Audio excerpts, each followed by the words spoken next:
Sebuah kereta odong-odong berpenumpang 20 orang tertabrak kereta di perlintasan tanpa palang pintu Kampung Silebu, Kecamatan Kragilan, Kabupaten Serang, Banten, Selasa siang.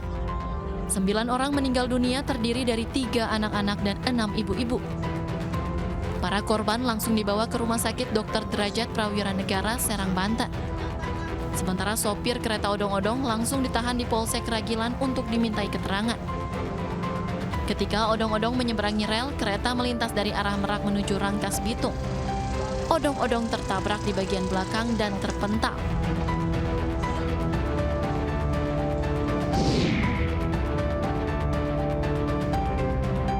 Saksi kunci kasus kematian Brigadir J, Baradae, memenuhi panggilan Komnas HAM. Baradae tiba di kantor Komnas HAM Jakarta Selasa siang. Baradae datang dengan pengawalan ketat petugas dan tidak menyampaikan ucapan apapun kepada media. Komnas HAM menyebut keterangan Baradae sangat penting untuk mengungkap kematian Brigadir J. Selain Baradae, Komnas HAM juga memanggil 6 ajudan Kadif Propam nonaktif Polri, Irjen Verdi Sambo.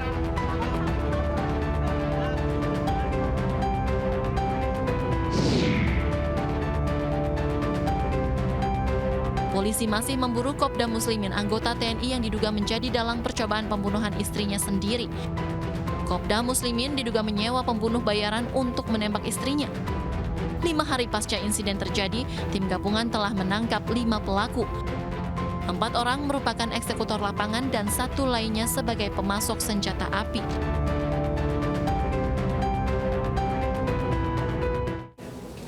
Pemirsa, otopsi ulang jenazah Brigadir J pada Rabu besok akan dijaga ratusan personel polisi. Sementara itu, keluarga Brigadir J berharap otopsi ulang ini bisa menemukan titik terang.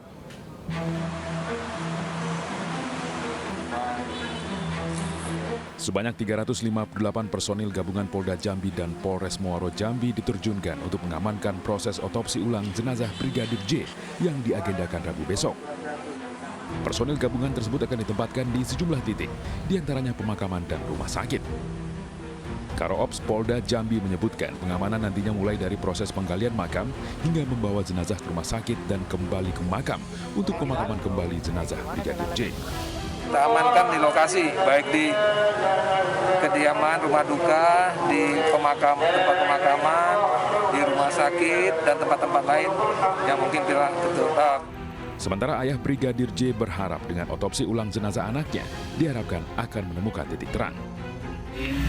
Prosesi otopsi ulang ini berjalan dengan lancar, terungkap semua.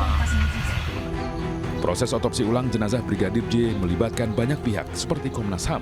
Rencananya pihak keluarga akan bertemu tim dokter forensik di Jambi sebelum proses otopsi dimulai. Seperti apa perkembangan terkini kasus Brigadir J? Kita sudah terhubung dengan rekan Nata Arman yang berada di kediaman keluarga Brigadir J di Muaro Jambi. Nata, saat ini makam dijaga ketat jelang otopsi. Apa saja persiapan di sana? Baik Anissa dan juga pemirsa, terkait dengan kasus penembakan Brigadir J yang sampai dengan saat ini masih menimbulkan tanda tanya di lapisan masyarakat. Dan beginilah situasi terkini tempat saya melaporkan, tepatnya di TPU Sukamakmur, Kecamatan Sungai Bahar, Kabupaten Muaro Jambi, Sumatera Selatan, yang mana pada sore hari ini menjelang maghrib semakin ramai dari kerabat yang berdatangan untuk menjaga kawasan ini. Dan juga tak hanya itu, ada juga tergabung dari PBB atau organisasi masyarakat yakni Pemuda Batak Bersatu dan juga pihak polisian yang menjaga sampai dengan esok hari. Dan terlihat juga di belakang saya ini makam Brigadir J yang sudah diberikan garis kepolisian.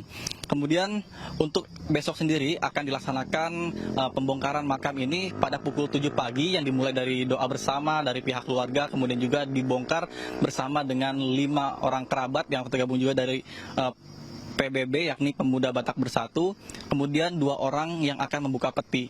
Kemudian untuk proses forensik sendiri, untuk otopsi ini dari salah satu perwakilan keluarga akan mengikut ke dalam proses otopsi guna transparansi.